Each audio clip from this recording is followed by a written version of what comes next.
Hello everyone, good morning. स्वागत है आप सभी का ऑनलाइन स्टडी जोन में। तो फ्रेंड्स, ये हमारा बायोलॉजी का लेक्चर 4 है, जिसमें हम लोग देखने वाले हैं कोशिका विभाजन। ठीक है, और इससे पहले हम लोगों ने बायोलॉजी के 3 टॉपिक आपको दिया गया। ये जो हमारा सीरीज चल रहा है, एक तरह से कह सकते हैं क्विक रिविजन्स के तरह से चल रहा है। ठीक है, क्विक रिविजन्स के तौर पर चलाया जा रहा है, ताकि आप जब आपका एग्ज़ाम्स हो उस टाइम भी आप देख लोगे तो मतलब जहाँ से क्वेश्चंस पूछ जाने की चांसेस होती है, जहाँ से क्वेश्चंस पूछे जाते हैं वो आपका कवर हो जाएगा।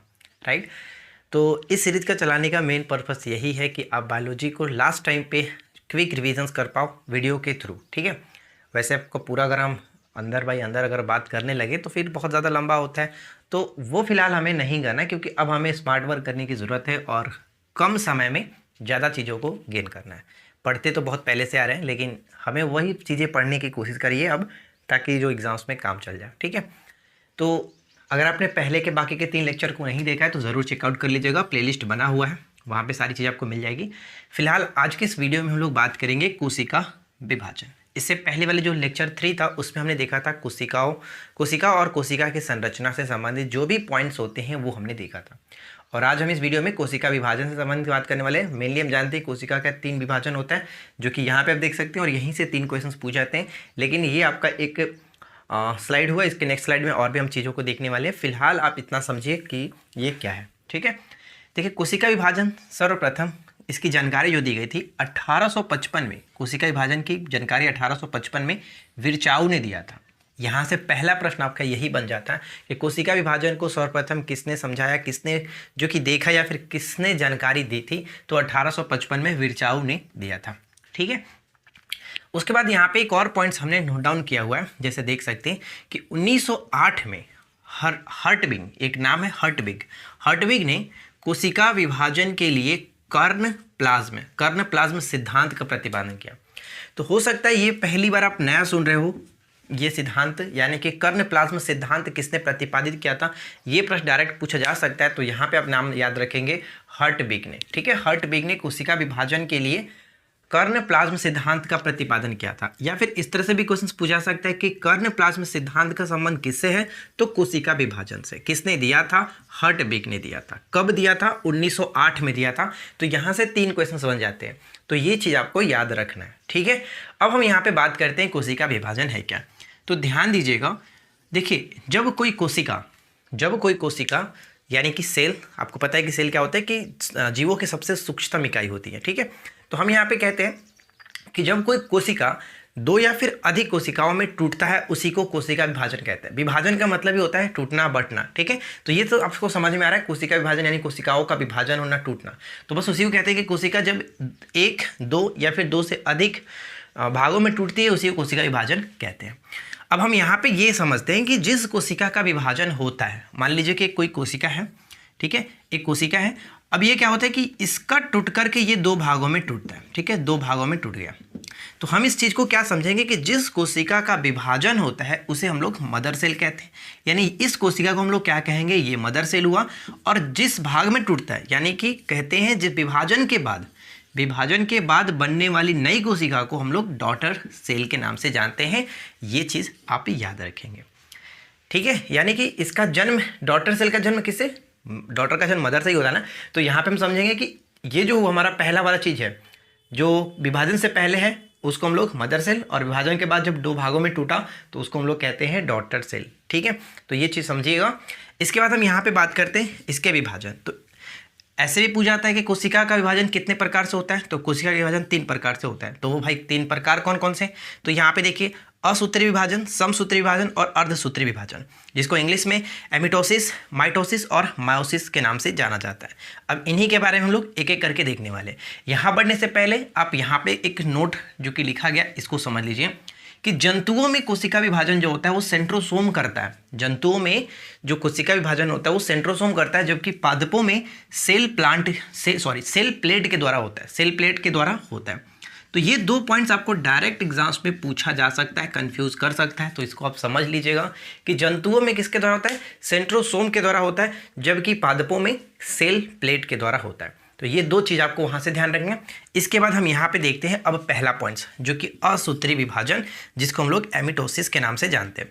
तो पहला चीज़ आपको ये ध्यान रखना है कि असूत्री जो विभाजन होता है वो एक कोशिकीय जीव में होता है।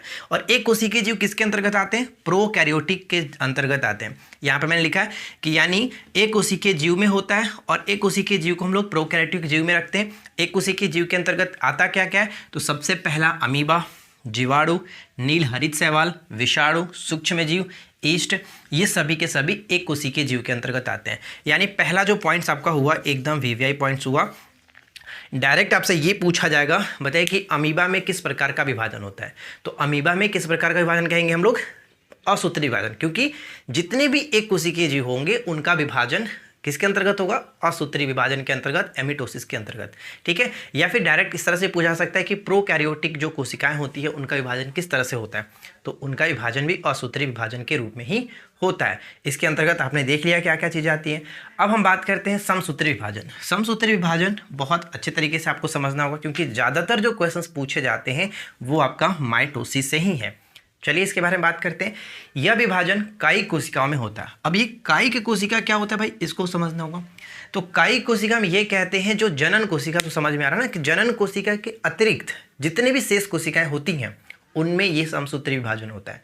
ठीक है, जबकि अर्धसूत्री विभाजन आपका हम उस पर बात करेंगे, तो वो उसमें हम देखेंगे जनन कोशिकाओं में वो होता है एक्चुअली। तो फिलहाल हम यहाँ पे देखते हैं कि कायिक कोशिकाओं में होता है, जिसको इंग्लिश में सोमेटिक सेल के नाम से जानते हैं। ये चीज़ आपको ध्यान में रखना है।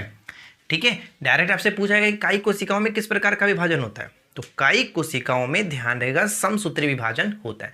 और कायिक कोशिका क्या होता है आपको समझ में आ गया होगा। अब यहाँ पे देखिए, अगर हम इसको इस तरीके से समझना चाहें तो विकसित जीवों के कायिक कोशिकाओं में विभाजन होता है। उसके बाद नेक्स्ट पॉइंट यहाँ पे ये लिखा गया कि 1882 यानी कि 1882 में वाल्टर फ्लेमिंग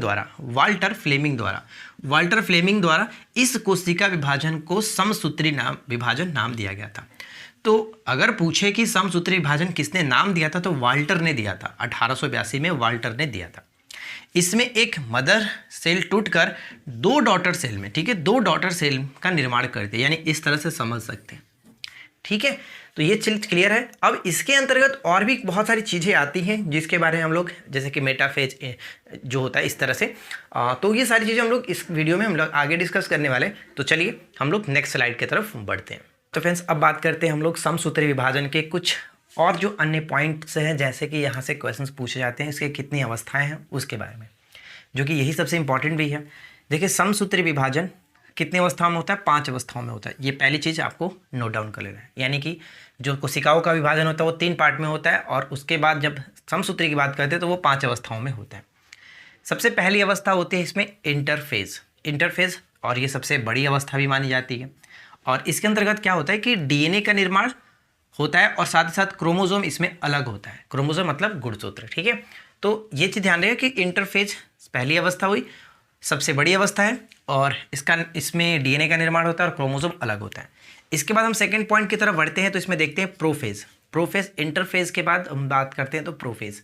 इसमें तुर्क धागा यानी कि स्पिंडल फाइबर का निर्माण शुरू होता है और केंद्रक का विभाजन होता है। यहाँ पे एक नया आप नाम देख रहे होंगे, तुर्क धागा। अब ये कौन सा धागा? स्पिंडल फाइबर क्या है? तो देखिए, जब कोशिका विभाजन होती है तो कह सकते हैं कि तंतु, यानी कोशिका विभाजन के दौरान जीवों में एक तंतु का निर्माण होता है, तंतु नेटवर्क बनता है, ताकि अलग अलग कोशिकाओं का मतलब निर्माण हो सके। ठीक है, कोशिकाओं का निर्माण हो सके, तभी तो ये कोशिकाओं के निर्माण की ही तो प्रक्रिया है। तो यहाँ पे शुरू होता है, तंतुओं का बनना शुरू होता है, जिसको यहाँ पे तुर्क धागा कहा जाता है या स्पिंडल फाइबर कहते हैं। तो इसका निर्माण शुरू होता है और इसमें केंद्रक का विभाजन होता है। इसके बाद तीसरा फेज आता है यहाँ पे मेटाफेज, और ये फेज जो कि सबसे इंपॉर्टेंट फेज माना जाता है, इसे याद रखिएगा। तुर्क धागा का निर्माण यहाँ पे पूर्ण हो जाता है, यानी कि जो नेटवर्क था ये कंप्लीट हो जाता है, और सबसे महत्वपूर्ण अवस्था यही होती है। ठीक है, चौथे पॉइंट्स पे बढ़ते हैं तो एनाफेज होता है। चौथे पॉइंट्स एनाफेज, और ये सबसे छोटी अवस्था मानी जाती है, यानी समसूत्री विभाजन का सबसे छोटी अवस्था एनाफेज। नाम में भी लग रहा है एना, यानी कि स्टार्टिंग के हो रहा है ए, तो सबसे छोटी अवस्था। उसके बाद लास्ट पॉइंट है टेलोफेज। टेलोफेज में क्या होता है कि ये सबसे अंतिम अवस्था होती है और विभाजन का कार्य यहाँ पर पूर्ण हो जाता है और कोशिका का सभी अंग जो ऊपर से बनते हुए आ रहे थे यहाँ पर आ चुके होते हैं। तो ये चीज़ ध्यान रहेगा कि विभाजन का पूर्ण कार्य कहाँ पर संपन्न होता है, टेलोफेज में। यहीं पर कोशिका के सभी अंग आ चुके होते हैं, यानी इंटरफेज, प्रोफेज, मेटाफेज, एनाफेज और टेलोफेज।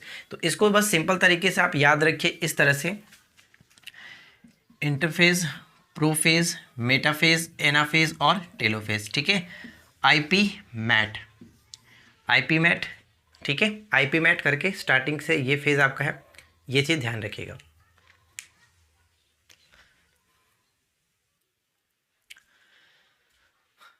तो यहाँ तक तो कोई दिक्कत नहीं है और आप इसको इस तरीके से याद रख सकते हैं आईपी मैट करके। आईपी का मतलब आपको पता है, जो आईपी एड्रेस होता है उसको याद रखिए और मैट से आप क्लियर हो ही जाएगा। चलिए इसके बाद हम बढ़ते हैं इसके एक छोटे से नोट पर। नोट में क्या लिखा गया कि कोशिकाओं में होने वाला जो टूट फूट होता है, कोशिकाओं में जो होने वाली टूट फूट की भरपाई होती है वो किसके द्वारा होता है, तो समसूत्री विभाजन से ही होता है। जैसे घाव का भरना, ये सभी किसके द्वारा होता है, समसूत्री विभाजन के द्वारा ही होता है। एक चीज़ और याद आ रहा है, जैसे छिपकली का अगर पूंछ कट जाता है, जैसे आपने देखा होगा, तो छिपकली का पूंछ दोबारा निकल आता है, किसके कारण, तो ये इसी कारण होता है, समसूत्री विभाजन के कारण ही होता है।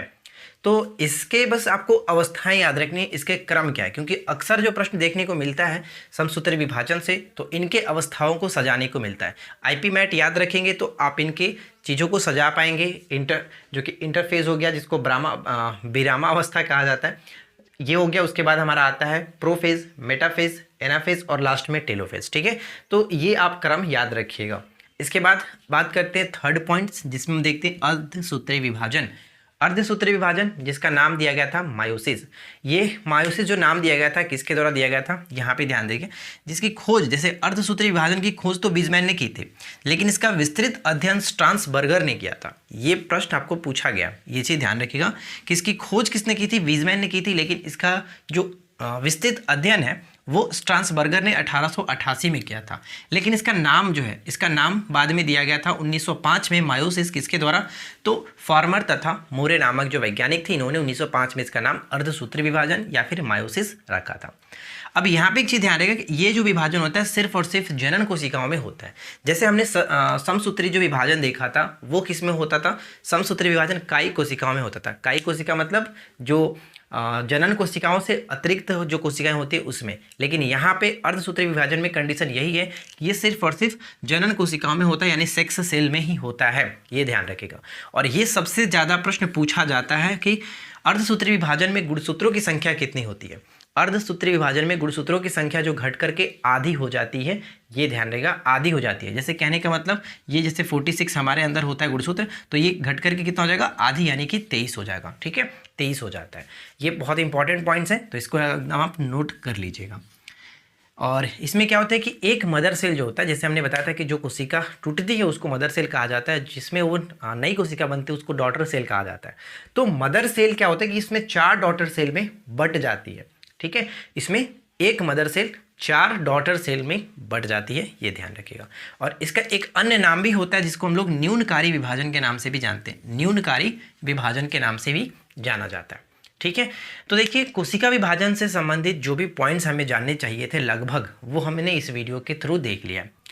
और अगर आपने इन सारे पॉइंट्स को अच्छे से ध्यान में रखेंगे तो आप क्वेश्चंस लगा सकते हैं, कोई प्रॉब्लम आपको नहीं होगी। सबसे ज़्यादा जो क्वेश्चंस पूछे जाएंगे वो आपके समसूत्री विभाजन से ही क्वेश्चंस बनेंगे। तो समसूत्री विभाजन, अर्धसूत्री विभाजन, इन दोनों को थोड़ा अच्छे से ध्यान में रखेंगे। ठीक है फ्रेंड्स, तो आशा करते हैं कि आप लोगों को ये छोटा सा वीडियो अच्छा लगा होगा। वीडियो कैसा लगा नीचे कमेंट करके बताइए। और एक चीज़ मैं आपको और बता दूँ कि हमारे एप्लीकेशंस पे जो भी कोर्सेज था, हमारे चैनल पे 1 लाख के परिवार हो चुकी है, तो इसकी खुशी में हमारे टीम ने एक आपके लिए जो कि स्पेशल गिफ्ट तैयार किया। सारे कोर्सेज की प्राइस सिर्फ और सिर्फ 149 रखी गई है, मतलब कि 399 के कोर्स की प्राइस आपको यार 149 में दी जा रही है, सिर्फ और सिर्फ 2 दिन के लिए। ये हमारे तरफ से स्पेशल गिफ्ट ऑफर कह सकते हैं।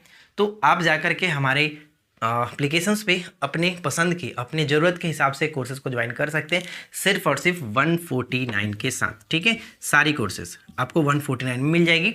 और ये सिर्फ और सिर्फ आपको सैटरडे और संडे यानी आज और कल तक रहने वाला है। तो ज़्यादा देर नहीं करना है, जल्दी से जाइए और 149 के साथ अपनी पसंद की कोर्सेज ज्वाइन करिए और आज से ही अपना प्रिपरेशन स्टार्ट करिए। तो हम लोग मिलते हैं इसके नेक्स्ट क्लास में। Thanks for watching, keep learning, have a good day.